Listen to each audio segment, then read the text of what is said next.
On to our special focus for our discussion now. The U.S. Ambassador to the United Nations, Nikki Haley, cementing Washington's new aggressive foreign policy, said that removing Syrian President Bashar al-Assad was a priority for the United States.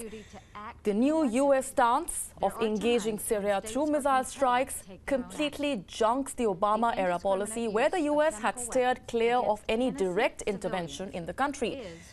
Haley's comments come on the back of a barrage of statements coming in from the White House, which targeted several countries, including Russia, for backing the Assad regime. Earlier today, U.S. Secretary of State Rex Tillerson spoke with his Russian counterpart, Sergei Lavrov. According to reports, Mr. Tillerson is likely to meet Lavrov later this week and confront him with what he claims is proof of Russian complicity in war crimes committed by the Bashar al-Assad regime in Syria. The strikes have divided the world, with U.S. allies speaking in one voice, supporting the missile strikes. However, Russia condemning the strikes, saying it was an attack on a sovereign state and against international norms. The recent tensions have imperiled the slow progress made in Syria, with the government managing to beat back Islamic fundamentalist group, the Islamic State, from several parts of the country. Russia and the US, under the Obama administration, had agreed to cooperate in the fight against the ISIS, and interventionist US policy is indeed a throwback to a time when the US had intervened in Iraq and Libya as a moral priority, but got involved in a protracted war in West Asia, affecting large parts of the world.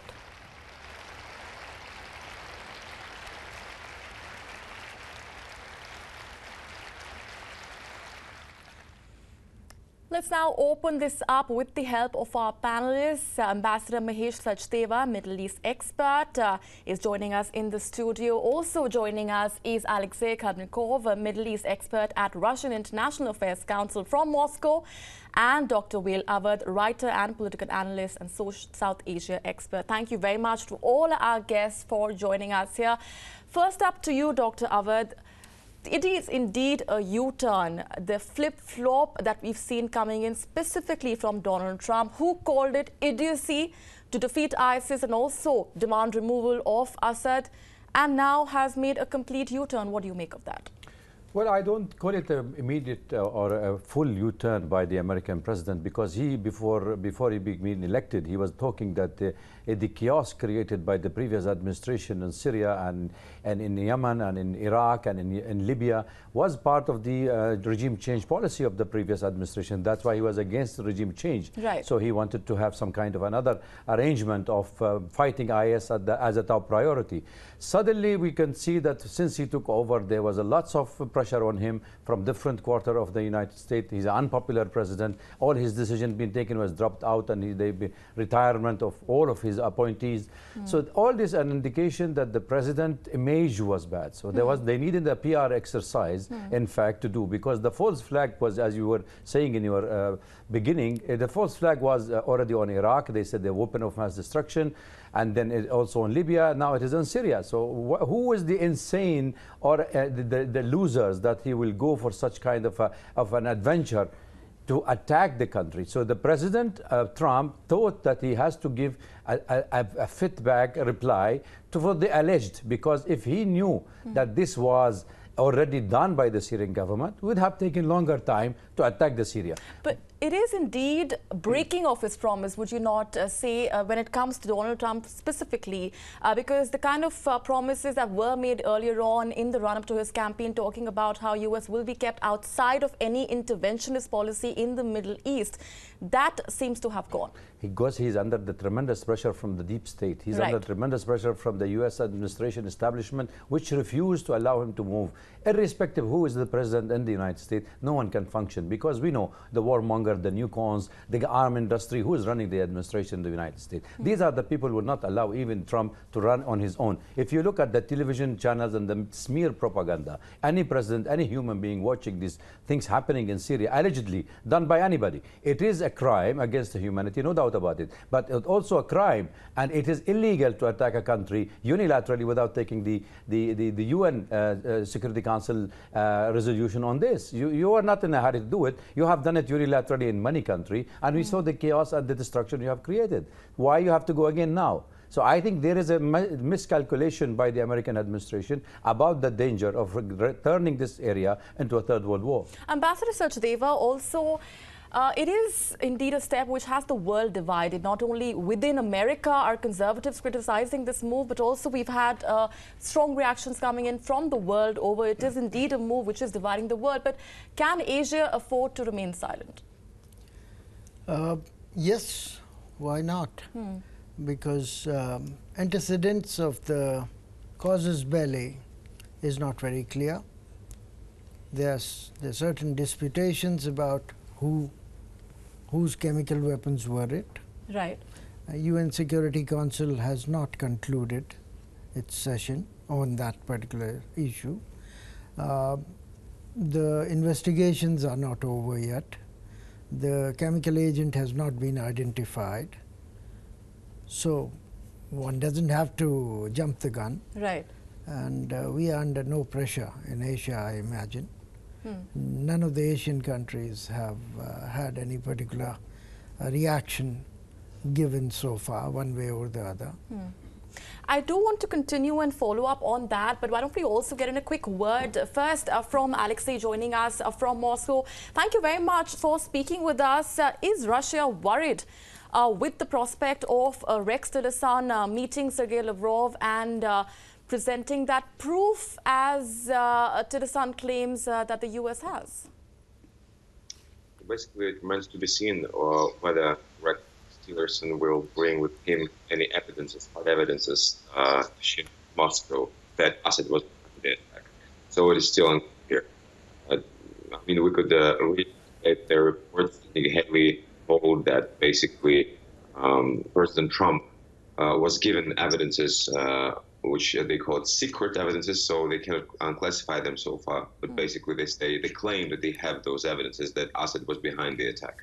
So numerous calls were made by different actors already to show those evidences, because no, I mean, so far America didn't do that. So it's really hard to believe whether it has indeed those evidences that Assad is behind those chemical attacks.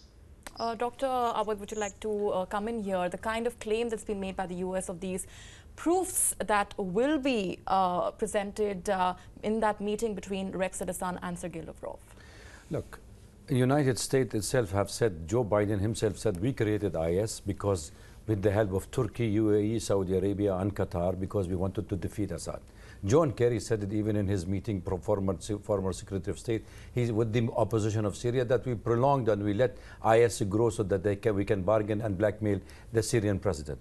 The American already made it very clear that they are for regime change. Simon Hirsch also said it in his own writing. It is all written on the wall that the United States wanted this regime to change. Now, if you tell me in Idlib, who is staying in Idlib actually?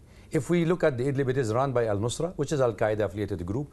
It is more than 1,000 militia groups are based there. There are more than 50,000 militants are inside the city. Now, if your source of information on the ground is only from al-Nusra and from al-Qaeda, will you tell me that you have reliable sources? That means you knew who has done it, who stored it, right. Because we all know it has come from Libya during Hillary Clinton era. It has come from Iraq. It has come from Turkey, which facilitated all the smuggling, not only the arms, also the chemicals and the weapon of mass destruction, which has already stockpiled by them. So the Syrian government have given to the American, already to the UN and to the Organization of the Prevention of Chemical Weapon, 4 weeks ago, that there is already a poisonous gas has been smuggled and stockpiled inside Idlib. So all these messages were there. A president which were showing closing reapproachment with Russia was not good for the American administration administration to see this much of a reapproachment between Putin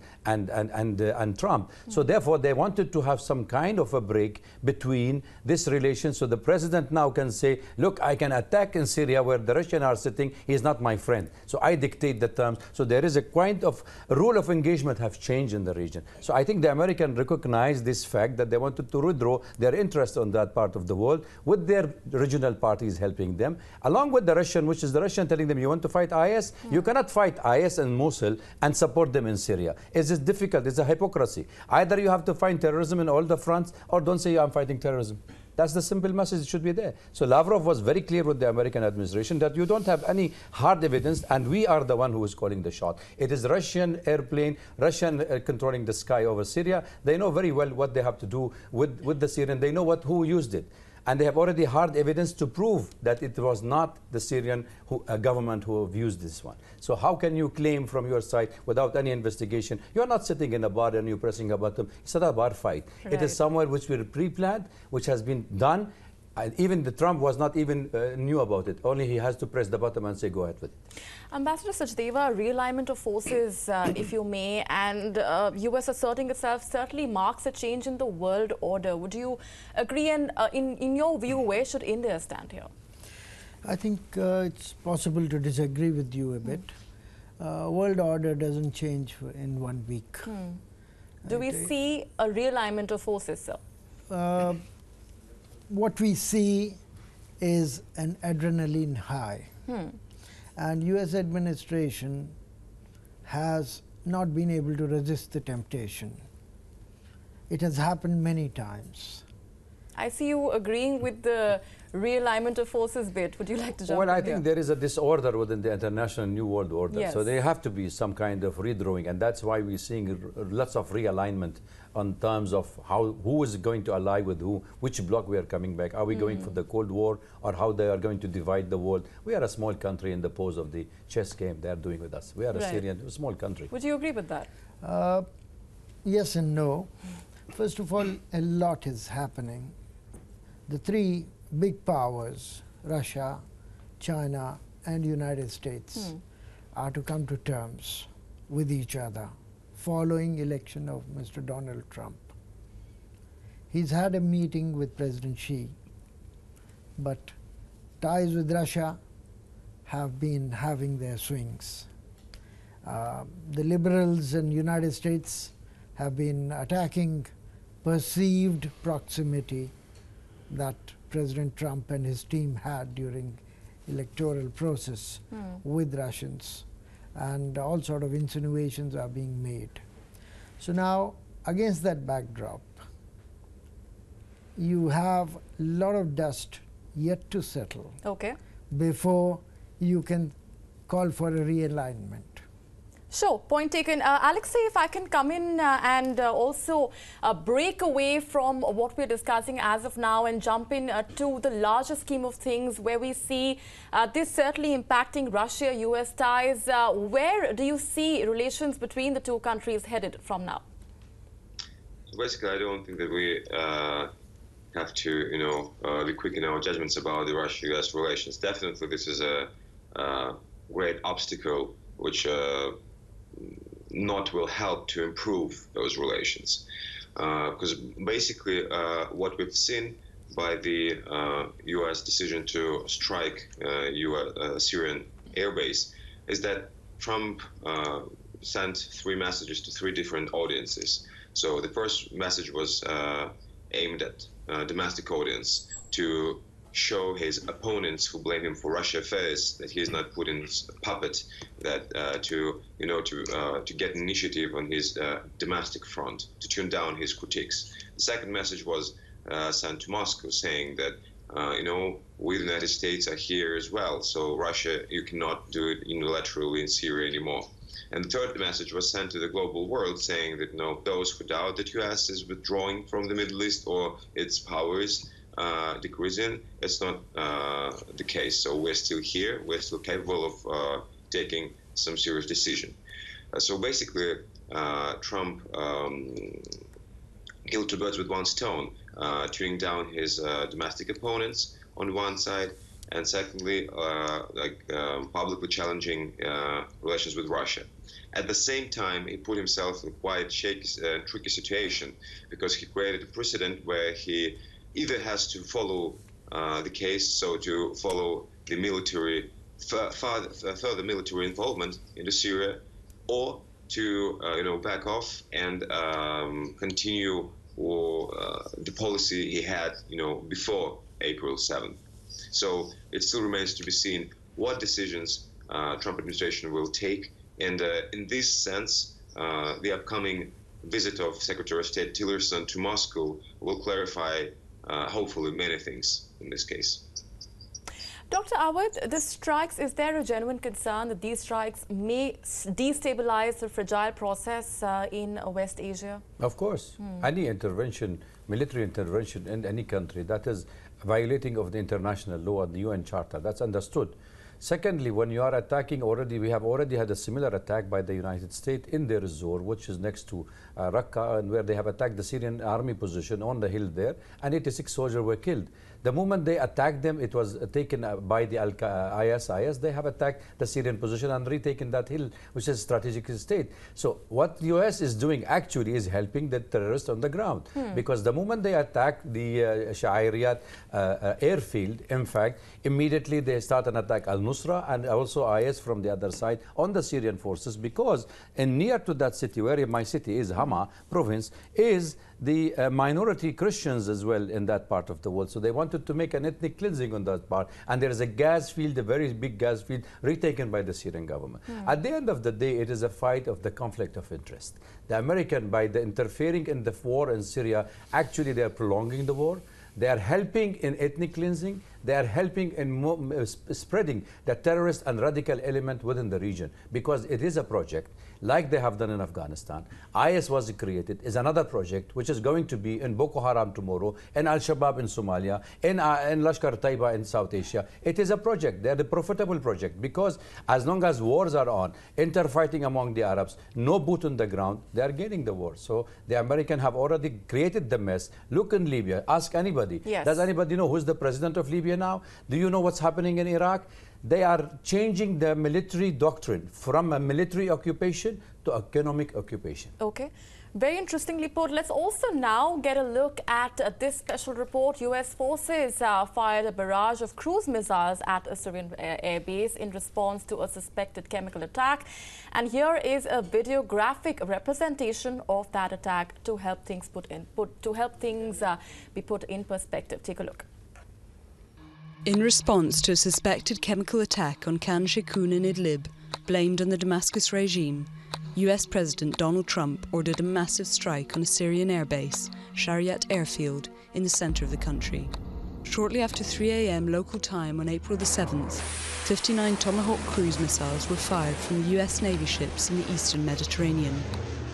The strike targeted radars, aircraft, air defence systems and other logistical components at the military base south of Homs.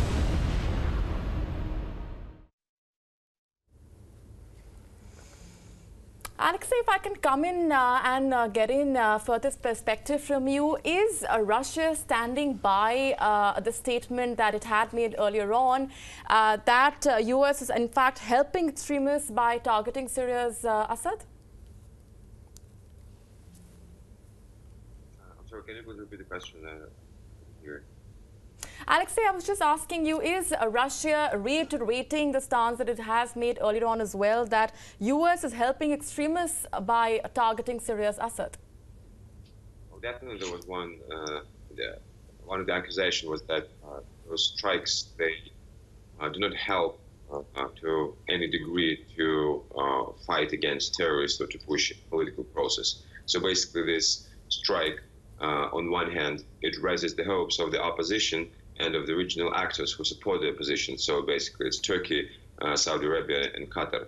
So from now on, those actors won't be that much inclined towards, more constructive negotiations with Syrian government, because now they feel that they have some support, increased role of the United States behind them.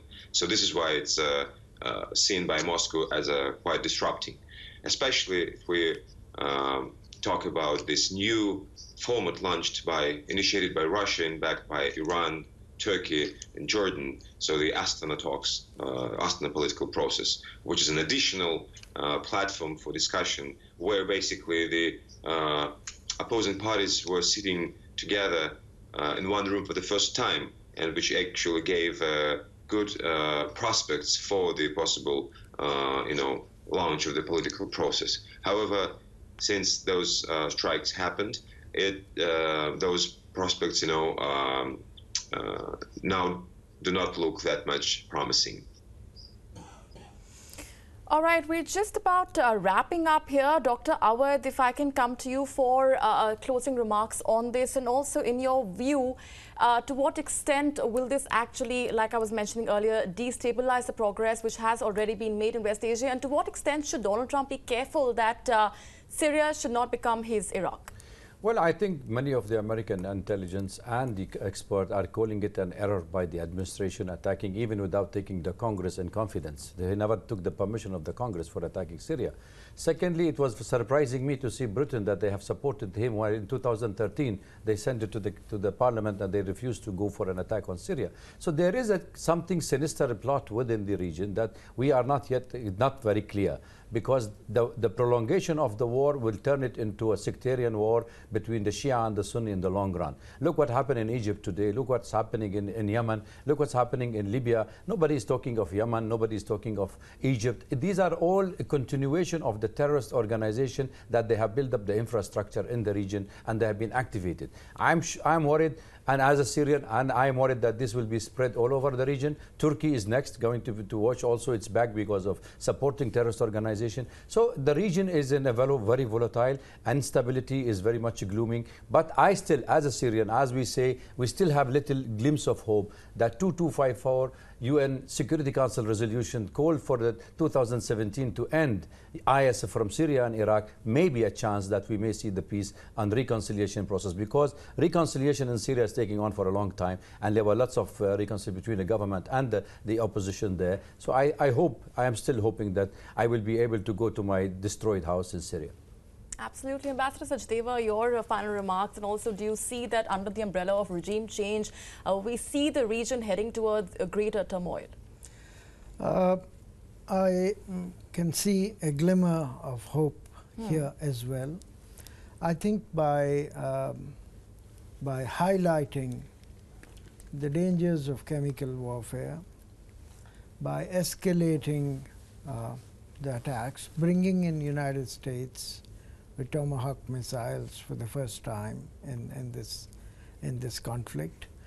I think this all episode in last 1 week has pressed the red buttons, and I think the world cannot just take it for granted that the Syrian war can be on the back burner forever.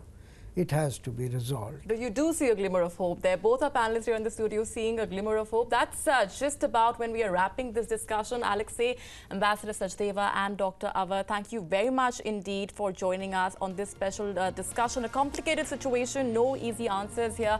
But of course, we will keep tracking the very latest coming in as far as the US, Syria and the larger ramifications of these developments are concerned. We're taking a very short breather here. Lots more lined up for you on the other side when we return.